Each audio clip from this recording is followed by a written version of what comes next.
Yan nga mahalaga diyan yung dulo. May chocolate yun. Live na pala.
Sound check. Stereo. Praise God. Hallelujah. Magandang gabi po sa bawat sa. Tayo papasimula na sa gawain ng Panginoon sa mga nanonood online. Magandang po sa Father's House Christian Center, Aparan Tipolo. Kaya ako si Joseph sa masigawin with the joy of the Lord. Praise the Lord God. Palapakan natin ang Panginoon. Pumili ng Diyos. Yes! Hallelujah! Lord to God. Praise the Lord. Pagkita natin ang Panginoon. The joy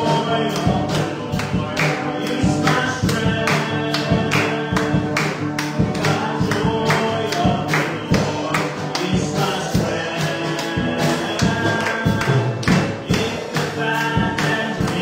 It's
gawain sa morning hanggang Monday, 7 a.m. to 9 a.m. Monday hanggang Sunday, at may Sunday school sa pagtuturo, pag-aaral sa salita ng Panginoon, 9 a.m. ng linggo at 10 a.m. ang aming unang panambahan sa linggo at 6:30 a.m. sa gabi. At meron kami English service every Wednesday, 6:30 p.m. din ng gabi. Praise God. Panalangin natin ang ating bansa, ating Pangulo, President Ferdinand Bongbong Marcos Jr. sa amin sa panalangin ang mga government officials, ang mga senators, ang eleksyon, ang mga Congress. Panalangin natin ang salita ng Panginoon ay humasok, makakilala ang ating mga lingkod sa Pilipinas. Panalangin natin mga leaders, international church leadership, Pastor Greg Mitchell, Pastor Jessica, Pastor Joe Campbell, sama din natin Pastor Harold Warner, Pastor Tom Ping, Pastor Richard Louie, Pastor Paul Stevens, Pastor Mark Olson, sama din natin sa prayer, ang ating national leader, Pastor Boy Disipida, ang Kalakasan, kasiglahan, kalulungan, sama din natin ang mga regional leaders, Pastor Juan Beneventura, Pastor Naro Tay, Pastor Erwin Yarente, Pastor Charlie Reyes, Pastor Jill Sibel, at ang ating Mother Church, Pastor Rico Herrera, sa palagi sila sa Panginoon, Kalakasan, kasiglahan din,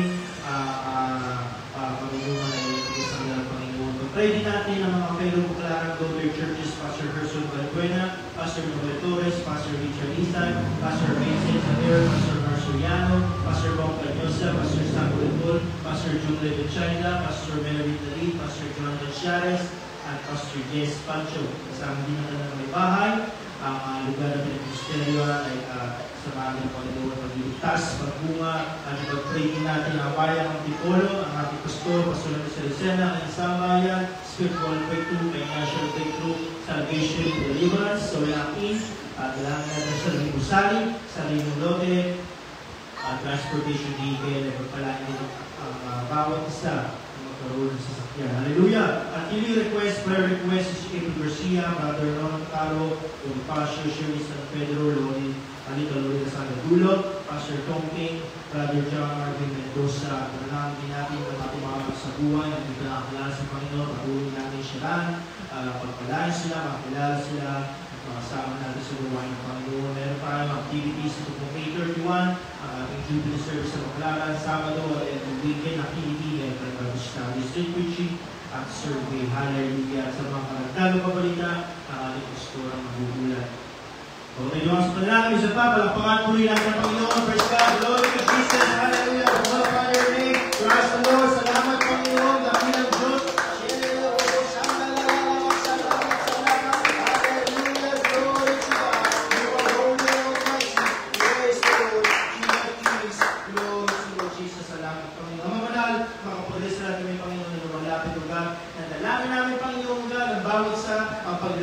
Diyos sa pananampalataya, ang kalulungan, kalakasan, ang mga na-mention sa mga Panginoon, dadalangin namin kalakasan, kapangyarihan ng Panginoon, aming leader, Pastor Boy Disipida, aming Mother Church, Pastor Rico Herrera, at aming International Church, Pastor Jessica, at Pastor Greg Mitchell, Panginoon, magpalain mo, at galang mo, Diyos, God. Nadalangin namin, Panginoon, ang iyong bayan ng Tipolo, God, ang pagliligtas, pagbunga ng mga alagad, mga prayer warriors, mga tigers, God. Nadalangin namin, Panginoon, makakilala, isang sambayan, God, at makarating, Panginoon, sa iyong paanan, Panginoon. Maraming salamat. Ito ang samang dalangin mo, Diyos, ang magdadala ng isalita ay pahirap mo, Panginoon, ng karunungan at ang pagpahal, Panginoon, ng Espiritu of God.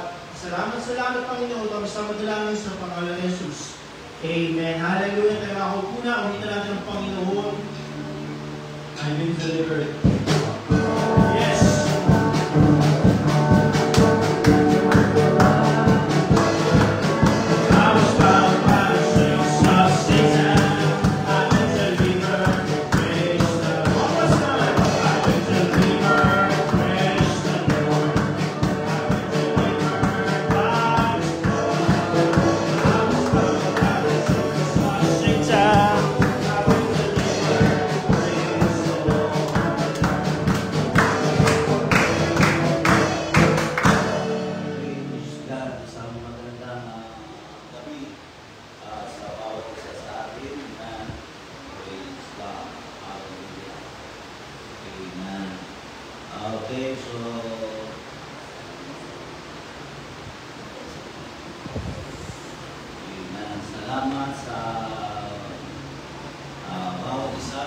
presensya ng bawat isa. Amen.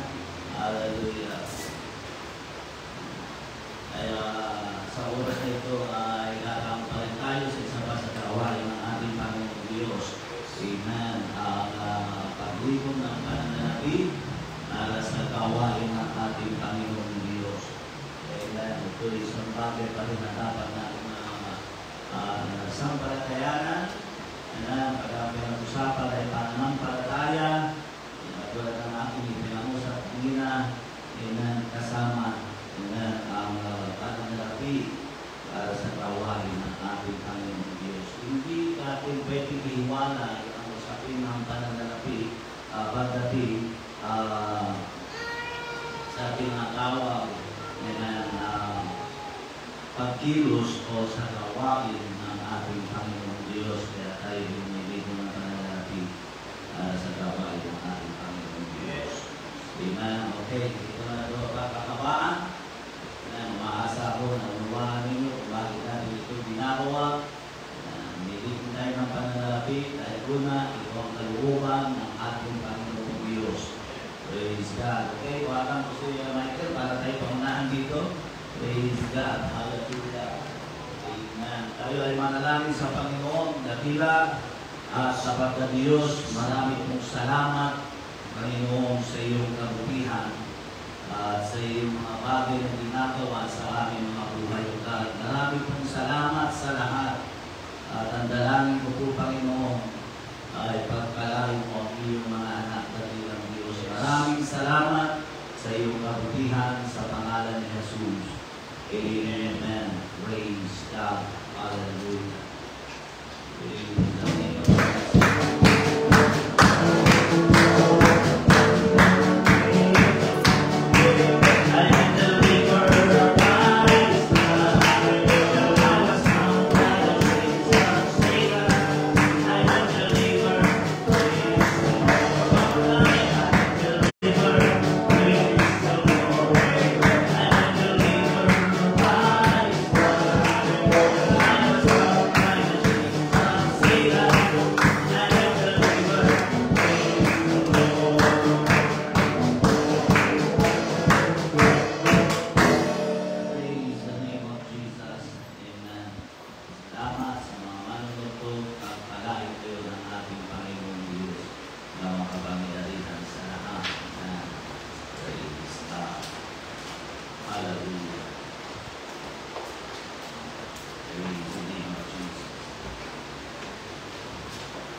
Okay, tayo ngayon ay darako sa salita ng Panginoon. Ako po yung mamumusa sa isang simple, payak na pamumusa. Sa katotohanan, itong aking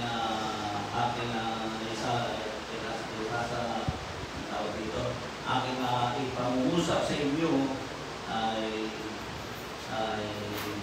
may relative sa aking pinangaral sa labas o aking patuto sa labas. Amen, about salvation. Sa totoo kasi ito talaga yung dapat gusto kong ay pangaral at i-share. Kaya lang hindi ko talaga alos na mo natapos na sa dahil sa kakulangan ng panahon ng oras. Salamat sa Panginoong Diyos. Amen. So, lumpas kayo sa atin sa Acts chapter 2. This is sa verse 27. Ito ang sinasabi ng salita ng Panginoon. At nangapupuri sa Diyos. Acts chapter 2, beginning verse 47. At ito ang nakasaad sa salita ng Panginoon. At nangapupuri sa Diyos at nakakamo ng paglingap ng buong bayan at idinaragdag sa kanila ng Panginoon araw-araw Yahweh na aliligtas. Praise God. Pagiging ang pagkabasa ng salita ng ating Panginoon. Praise. Hallelujah. Okay, so tayo ay panandali ang manalangin, dakila at tapat na Diyos. Maraming salamat sa iyong kabutihan at sa iyong bilaya. Pagkalayang po, Panginoon, ang iyong mga anak. Maraming salamat sa pangalan ni Jesus. Amen. Sa ating pagkaunawa, ang isa sa napakahalaga na usapin sa buhay ng tao ay salvation, ang pag-uwan ng buhay ng tao. Kaya doon ako mangungusap sa kaligtasan. Amen. Salvation. Maraming mga tao nalilinglang at nawawala sa tinatawag na katotohanan dahil hindi nila alam ang mga bagay nito. Ang mga natuturo, may paniniwala nila, may sinasabi sila na once you are saved, you are always saved. Sino po naniniwala ko? Isang dahilan kung bakit nababanggit nila yun ay yung katuruan na sinasabi nila na ang Diyos daw ay hindi bigay paho. Pero totoo naman, talagang ang Diyos ay hindi bigay paho. Hindi siya nagbigay paho. Yung sinasabi nila, ang Diyos daw ay hindi kaya ng isang bata na bigay paho. Kapag ka nagtampo, akin na yung candy ko, na binigay ko sa iyo. Kaya ng mga bata. Pero ang Diyos, totoo yun, ang Diyos ay hindi bigay paho. Pero may mga bagay na dapat tayo maunawaan. Ang pangangaral ko na nais ko siya sa inyo about salvation. At kung sa simpleng katuruan, dapat meron tayong maunawaan at maintindihan. Alam niyo, walang kapunuhan po ang isang samahan o isang simbahan na hindi nakatitiyak ng kanyang kaligtasan. Malilim po sinasabi sa aking mga pangangaral at mga pangungusap na sinasabi ko ang isang tao na hindi nakatitiyak ng kanyang patutunguhan ng kanyang kaligtasan ay walang pinatay pa sa isang tao sumasakay ng isang bus. Hindi na alam ang kanyang patutunguhan. Meron ba sumasakay ng bus? Hindi na alam kung saan papulo yung bus na sinasakay niya. Kung papuntang Norte o papuntang Bicol, papuntang Baguio o papuntang Naga. Diba? Meron ba? Kasi maliit na bata pala ako noon. Hindi ako nagkakamali, 11 years old, 10 years old. Dahil broken family nga kami, natutunan akong bumiyahe. At nakipagisan ako sa mga hindi ko kunin na mahula. Nakipisan ako sa aking mga anak. Amen. Yung mga kamag-anak ko. Kaya sanay ako sa maraming bagay, marami akong natutunan sa aking buhay. So, sumasakay ako ng ibig sabihin, sumasakay ako ng sasakyan. Marunong akong bumasa.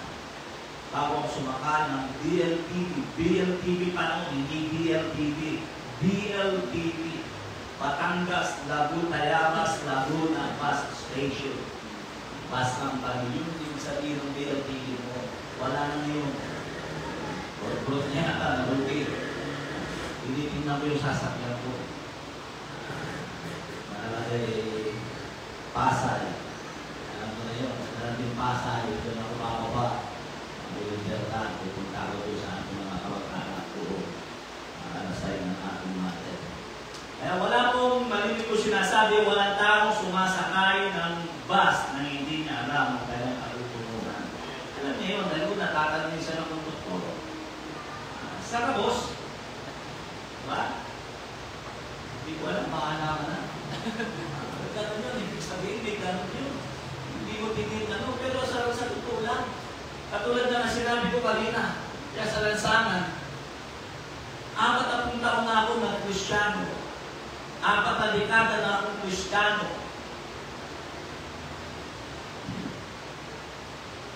Maraming malimit ako, maraming beses kong tinatanong at sinasabi sa mga tao, ay, nasisigurado mo ba ang iyong kaligtasan? Alam mo ngayon, wala nakakaalam ng kaligtasan ng tao. Sino nakarakas mo? Isa na mamumahali. Amen? Kaya nagpamili dito. Kasi may mararanasan mo lang pag bumayo ka, itatanong mo, ay kayo ba ay kaligtas na? Napakahalaga niyan. Yung sabi nito, idinaragdag sa kanila ng Panginoon araw-araw yung yaong nanghaliligtas. Alam niyo, katulad na sinabi ko nga, ang tao, kaya hindi na sinasabi kung siya'y ligtas. Dahil ang tunay kong kaligtasan ay mayroong bunga. At yung pag-aaralan natin ngayon ay yung bunga ng kaligtasan. At yun ang dapat natin maintindihan. Kaya una, ang kaligtasan po ay nagbubunga yan, nagre-resulta yan ng karanasan. Yun po yung mong kalimutan. Hindi mo pwede masabi mong ikaw ay ligtas na wala kang karanasan. Kaya nga sinabi, you must be born again. Anong pagkaunawa nito? John 3:3. Except a man be born again, he cannot see the kingdom of God. Ano ibig sabihin ito? Isa sa nakapaloob doon ay karanasan. Kaya nais ko may paunawa sa inyo. Tandaan natin, hindi ka po pwede pumasok sa langit sa kaharian ng Panginoon na hindi ka nakakaranas ng karanasan. Ang karanasan ay dito mo gagawin, hindi sa kabilang buhay. Ang langit po ay hindi po lugar na kung saan kukuha ka ng karanasan. Tayo po'y nasa ibabaw ng lupa, nito, natin ginagalawan, dito tayo bubuo ng karanasan. Ano yung sabi ng Panginoon? Except a man be born again. So, tagalogin na natin. Maliban ng isang tao'y ipanganak na muli, hindi ka makapapasok sa kaharian ng Diyos. So, kung ang karanasan, ang isa sa tinutukoy ng salitang kapanganakan muli, ibig sabihin, hindi ka makapapasok sa kaharian ng Diyos nang wala kang karanasan. Ang hindi kayo pinapanganak ng muli. So, isang bagay na dapat natin maunawaan. Ipili ka ng gusto mong karanasan. Dito sa ibabaw ng lupa. Dito ang gagawa ng karanasan mo sa ating Panginoon Jesus. Kung mayroong nakakita ka ba ng isang company, pag ikay mag-a-apply ng isang trabaho, anong ginagawa mo? Di ba nagbibigay ka ng resume mo? Anong tawag ko sa iba? Anong tawag ko? CV ba yun? Ha? Tama ba CV? Una, di kumain ka. Ano yung CV?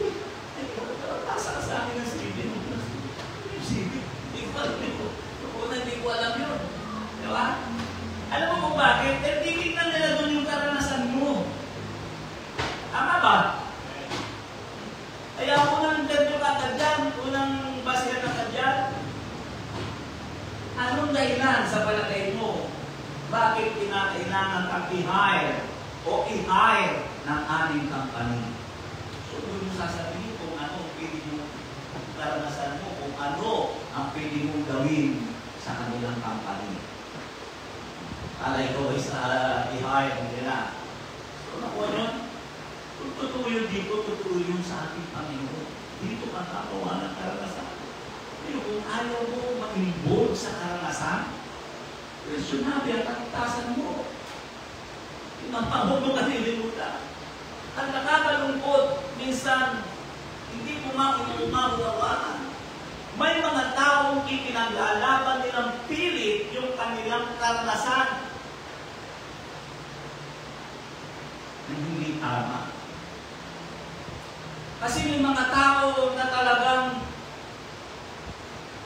gusto nilang maranasan yung style, yung lifestyle ng sanlibutan. At may kilala akong tao na gano'n. Gagawin nila lahat ng paraan para maranasan nila yung lifestyle na nakikita nila sa iba. Kahit alam nila, hindi nararapat, hindi tama, pero pagpipilitan nila, ipaglalaban nila ng by force, ng sapilitan, kung kinakailangan gagawin niya sa lihim para lamang maranasan niya.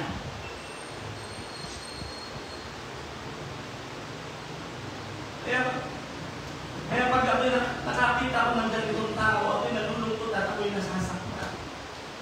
Kaya may mga tao na gano'n.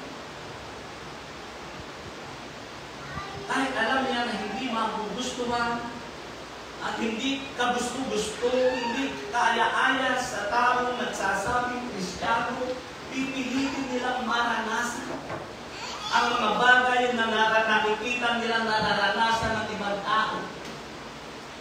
Kung kinakailangan, gagawin nila sa hiling. Basta't maranasan lang nila. Ha? Nakuha niyo ba yun? Pipili ka. Kung nagagawa ito ng mga tao, yung ganun, sudulang nilang ilili yung kanilang ginagawa. Magsudowa, ilili. Dahil gusto nilang maranasan. Yung nararanasan na nakikita nila sa iba. At nakakapagtaka ko doon nagsasabing Kristiyano, pero ang pinupus niyang maigi ay yung maranasan, yung lifestyle ng sanlibutan. Sabi ko nga, gasgas na, Roma 12:1-2. Huwag kayong magsiayon sa takbo ng sanlibutan. Pero sa isang banda, nakahamon ako. Sabi kong tao ito, kahit alam na alam niyang hindi tama yung ginagawa niya. Pipilit siya ng gagawa siya ng paraan para maranasan niya yung lifestyle na nakikita niya sa ibang tao.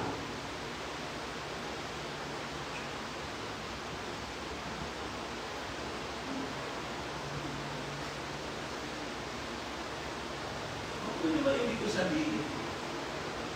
Paano mo mararanasan ang karanasan na bunga ng kaligtasan kung ang ipinupurs mo, ang pinupus mo maigi, so dulang ng ilihim mo ay yung lifestyle ng sanlibutan.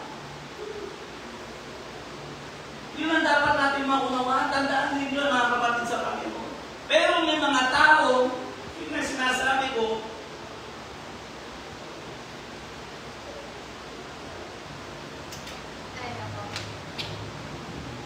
hindi natin sinasabi na malilimutin ng binabanggit dito. Kaya na, pipili ka kung anong gusto mong maging karanasan sa buhay mo at anong ipaglalaban mo.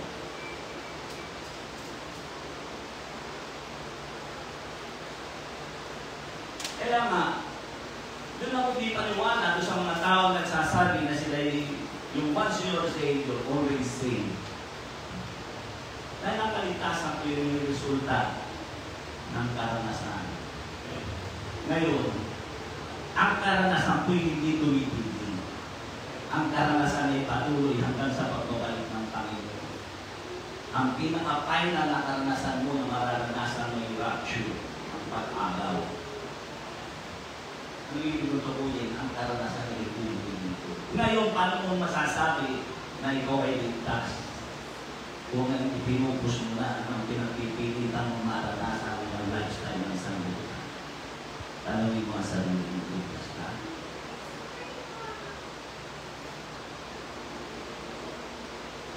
Paano kung lifestyle ng pamumuhay may katulad na ng sanlibutan? Katulad ng ligtas ka mo.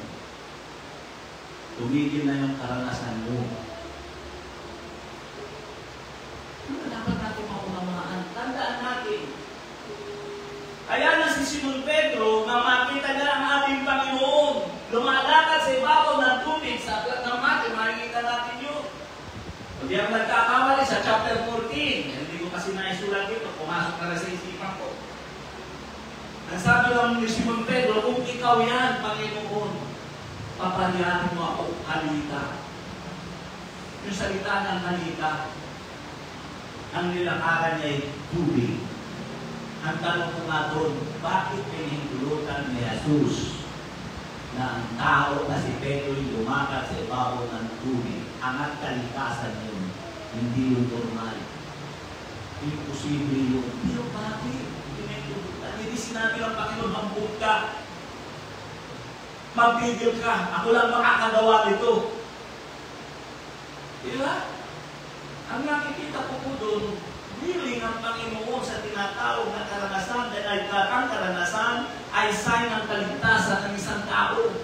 Hindi mo po pwede, kaya marami mga tao hindi makapagsabi na sila ligtas sapagkat wala silang karanasan about salvation.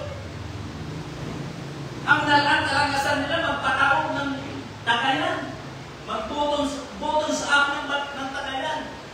Di ba? Kaya kanina, nagtanong siya ako sa ito. Kuya, nadala mo kayo sa simbahan? Oo, pwede kong buhay namin. Yan ang resulta ng mga ligtas. Kasi na yun yung gusto ko ipanghal kaya yung nabanggit ko sa kanya. Ang tunay na ligtas, sabi ko, ito ang kaligayahan. Pananalapi, buhay, pangarap, ambisyon ay nasa gawain ng Diyos. Kaya ang taong ligtas, hindi na sinabi ko, hindi kausap ni matanda doon. Nabanggit ko, ang taong ligtas, walang bisyo. Nagpasok ko dito sa loob ng nila, ng bahay nila, bigla na lang tinapos yung kanyang bangko, pumasok ko sa kanya. May taalang yung liiwan ko sawa yun. Ikaw magsasawa doon, hindi katatayuan mo. Kahit tinatawag na yung bumain, kahabog ko siya ng pinig, napapatawa lang ako. Hindi mo dapat natin mautawan. Isa pa, yung sinigaw ko kanina, amen, ang salvation ay nagre-resulta ng kalayaan. Kaya paano mo masasabi na ikaw ay ligtas kung ikaw ay alipin ng kasalanan? Kung ikaw ay alipin ng mga bagay na hindi nararapat sa mga taong ligtas. Amen? Ano mo mga kapatid kayo sinasabi? Kung sayang yung effort natin, sayang yung pagpunta natin dito, sayang yung iyong panahon na inilalagak dito, kung hindi ka rin lang naman maliligtas. Sayang! Sayang yung pagka-tithes mo. Sana kinuha mo na lang, ibinili mo ng pangangailangan mo. Kung hindi ka naman maliligtas. Diba? Sayang yung effort mo. Yun ang dapat natin maunawaan. Ang kaligtasan mo'y nagre-resulta ng kalayaan. Kaya kung hindi natin nakikita, wala ka nakikita ang resulta ng kalayaan sa iyo, mag-isip ka kung ikaw ay ligtas. Dahil ang pinaka-main purpose, ang pinaka-main theme ng gawain ng Diyos ay kaligtasan. Hindi po ang pagiging reliyoso. Kaligtasan. Ngayon, kung tatanungin ka, at sasabihin mo, hindi mo sigurado ang kaligtasan mo, yan ay nakikita mo, lumalabas sa bibig mo dahil yan ang katayuan mo.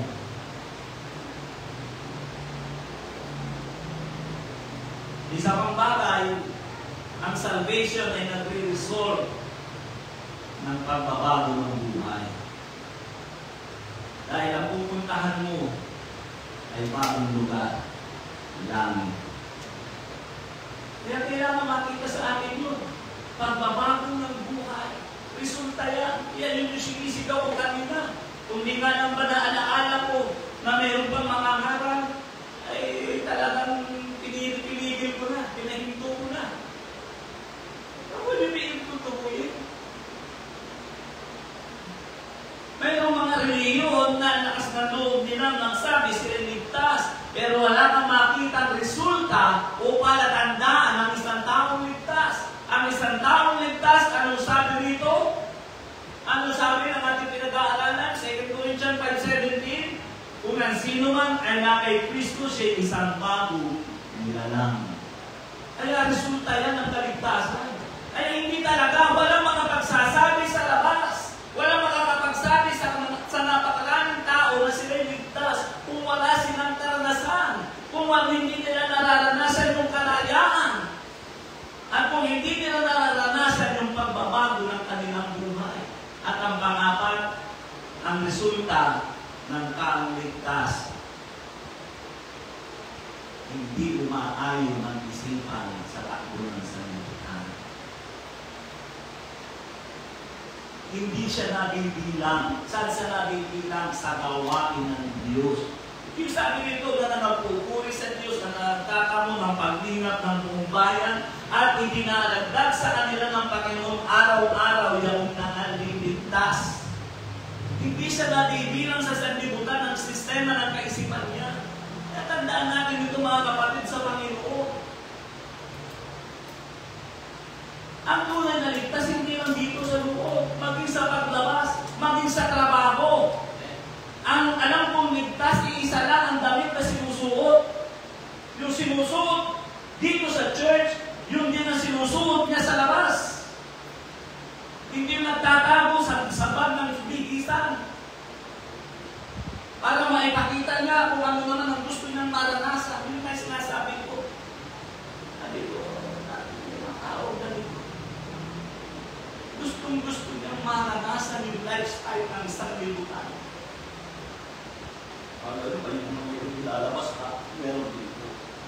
Ang gano'n. Ako ano ba yung ibig sabihin? Nasabi ko ito dahil gusto ko tayo maging malaya. Gusto ko tayo maging malaya. Dahil sayang. Tanggap kapagaling mo. Isa pang bagay, nakikita natin dito sa verse 37. Ito yung sabi, ito yung isang tanda ng kaligtasan ng isang tao. Acts chapter 2 verse 37, nang marinig nga nila ito'y nangasaktan ng kanilang puso at sinabi kay Pablo o kay Pedro at sa ibang mga apostol, mga kapatid, anong gagawin namin? Ang taong ligtas nasasaktan, pero nagtatanong, anong gagawin namin? Mayroong voluntaryong espiritu.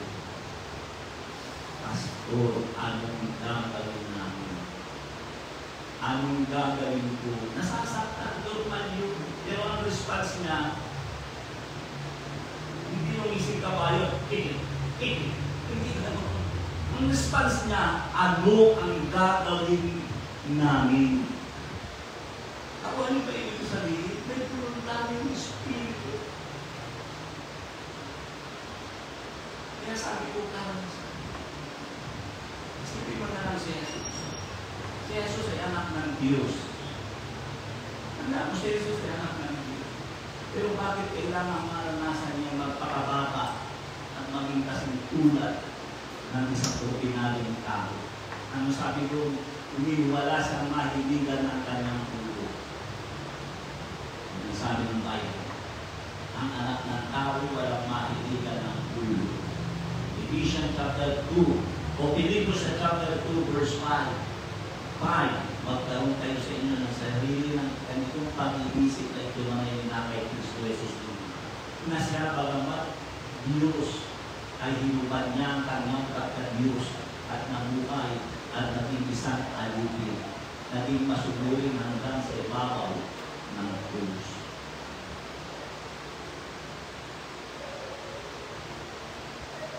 Ano niyo ibig sabihin? Dahil yung sinabi ko kanina, pero masaya eh. Maging ang salvation niya. Yan ang dapat katanungan ng isang tao maliligtas. Ako, bago ko tumayo dito, natapanglinis muna ako ng sila ng church. Ano na sa kanya? Natapanglinis muna ako ng sila. Lahat. Si Pastor Rico, ano sabi nga na siyang nabansa ang naamot niya. Yan mo rin sa church, natapanglinis ng church. Sino nakakilala kay Pastor Rico? Pastor Chief, lawyer yun. Lawyer yun. Pero naging tagapaglinis din siya ng church. Nadalasan niya yun. Ang dami sa ating niya. Si Kung Paulo, matagumpay na ano yun, na businessman yun. Napalagay siya sa isang magazine na sa Amerika at nakarating siya ng Amerika para magturo sa mga businessman about selling, no? Tama ba yung gusto? Yung pagbibinta. Nag-seminar siya doon. Nakapasok siya ng Amerika. Pero ano ba kung trabaho mo sa church? Nagpaglinis na kasi kami ng church. Tapos tayo. Ano sabihin natin? Hindi bagay sa akin yun. Tapos sabi ba natin yun? Yung sinabi ko kanina, Kernel, si Populis ng Tacloban, tagapaglinis ng nagsilinis ng Hindi naman ibig sabihin, hindi naman iba naman yung amin, hindi pa sulo ng lari mo. Iba yung tagapaglinis sa nakaranas maglinis ng church. Ano yung ibig sabihin? Kaya ang kaligtasan po'y karanasan. Ito ang tanong nila na marinig na nila ito yung nakasaktan ng kanilang puso at sinabi kay Pedro at sa ibang mga apostol, mga kapatid, anong gagawin namin? Ano yung ibig sabihin ng salita ko? Handa sila mag-goal. Maligtas na sila. Kaya ang mga taong ligtas, mayroong voluntaryong espiritu na handang gumawa sa kalooban ng Diyos sa kaawaan ng ating Panginoon Jesus. Iyon natin ang ating mga ulo ng isa pa sa simple kaya't na pang-usap. The result of salvation. Hindi natin na maitatanggi at sinusuportahan niya ng salita ng ating Panginoon Diyos.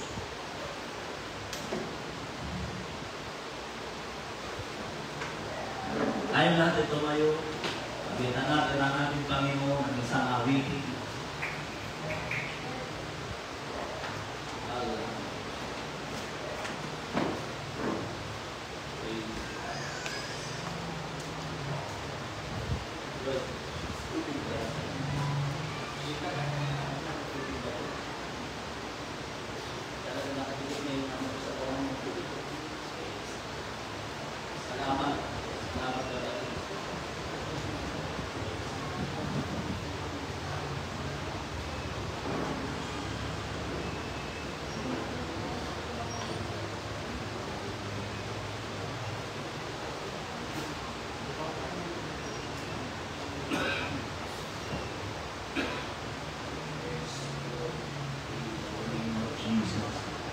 Hallelujah.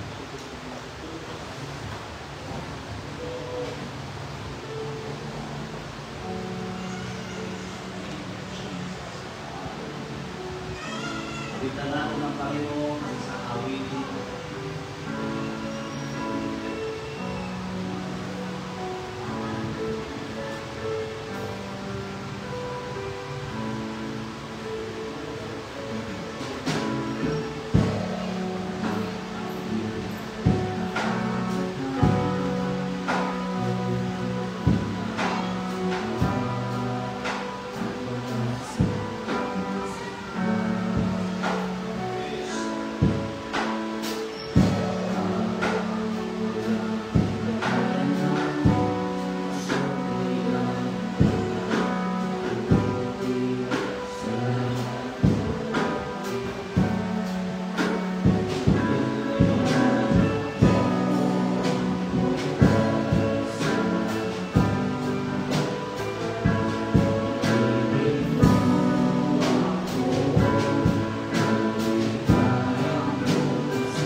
Hanggang hindi natin natataasan ang ating mga pinagdaanan, ang ating mga ipinahalisin.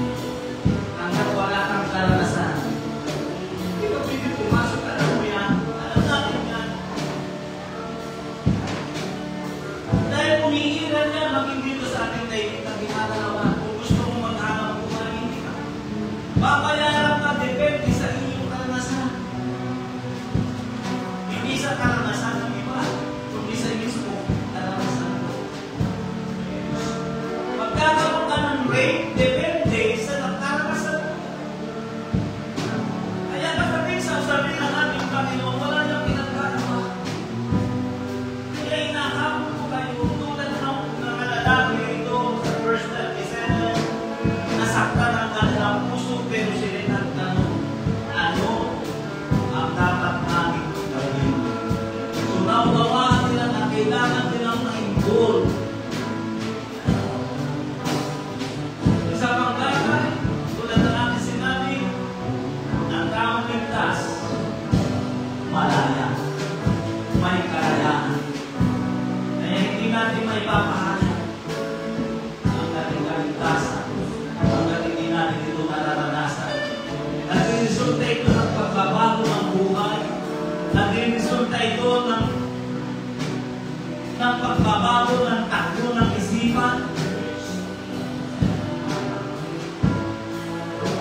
3, verse 2, inagap nyo ang inyong kapag-isip sa kapatid na sentence. Yan ang pangalaga. Napakasimple lang ang aking itinala sa inyo, pero napakalaga nito. Hindi nyo kayang baliin ang katotohanan. Dahil ito yung salita ng aming Panginoon. Kaya sa oras na ito, ang napakasakala ko, tagal na ng naikiliyon, tagal mo nang inaakal at kilala mo si Jesus. Pero hindi mo magtiyak sa sarili mo kung ito ay ligtas. Kung ganyan ka, ibig sabihin yan, marami pa pang hindi nararanasan, hindi mo pa tinatanggap si Jesus bilang Panginoon at tagapagligtas ng iyong buhay. Kaya kung kinilos ka ngayon, dapat may pahayag mo dito sa ibabaw ng lupa na ikaw ay ligtas. Di maaaring hindi. Dahil lalabas sa katauhan mo lahat ng resulta ng isang taong ligtas. Kaya kung ikaw yan, hindi mo malalakasan yan, inaamon kita, tanggapin mo si Jesus. Di ka Panginoon na nakapagligtas ng iyong buhay. Aniyahan kita sa isang panalangin. Ang iyong itong susundan mula sa iyong mga langit, pakamunahan kita sa isang panalangin, sabayan mo panalangin ito kung tinatanggap mo si Jesus, kung nagpapasya ka sa puso mo na siyang gawin, bilang iyong Panginoon at tagapagligtas sa iyong ikaliligtas. Sundan mo ang panalangin ito na bilang Diyos, inaamin ko po na ako'y nabuhay nang hiwalay sa iyo. Pinagkarian ang kasalanan ang buo kong pagkatao. Subalit sa ngayon, inaamin ko ang aking pagkukulang. At kinikilala kita. Nasa gayon, nagpapasya ako na tanggapin ka bilang aking Panginoon at tagapagligtas ng aking buhay. Dahil natin ipinasya ko rin buksan ang aking puso, inaanyayahan kitang pumasok, maghati sa aking buhay. Isulat mo rin ang aking pangalan sa aklat ng puso. Upang sa muli mong pagmamali, makasama mo ako doon sa buhay ng kawalan. Maraming salamat, Panginoon, sa iyong kapatawaran. Sa pangalan ni Jesus. Amen. Praise God. Nag-usap ako patungkol sa tinatawag na salvation.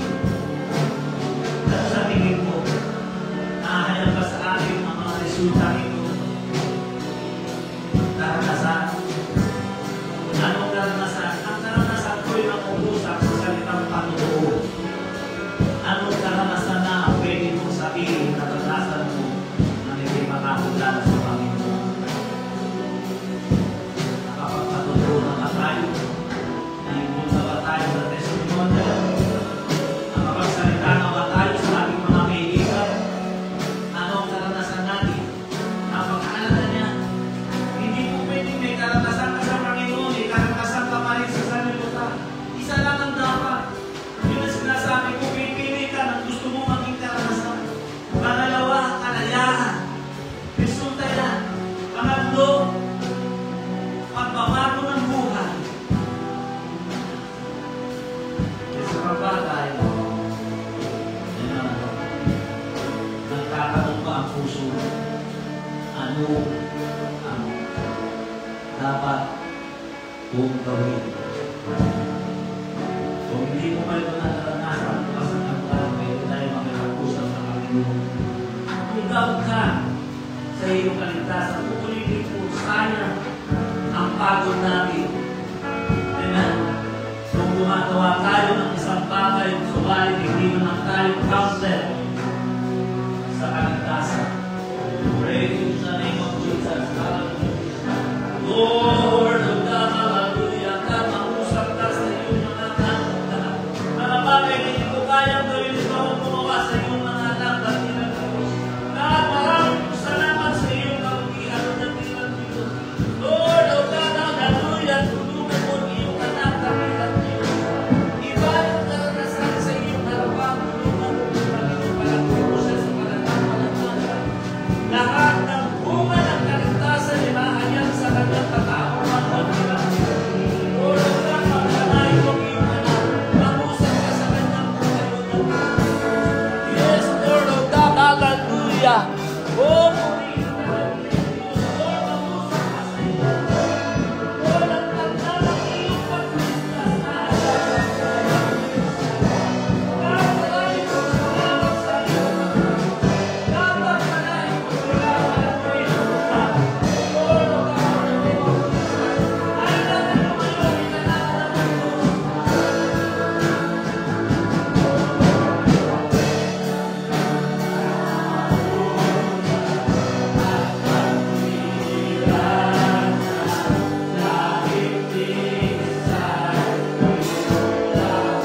pahalagahan nila ang kaligtasan, O God. Amen. Pahalagahan nila ang bawat isa sa amin ang aming kaluluwa dahil iisa lamang ang aming kaluluwa dakilang Diyos. God, marami pong salamat sa iyong kabutihan, O God, at sa iyong biyaya, O God, sa pangalan ni Jesus. Amen.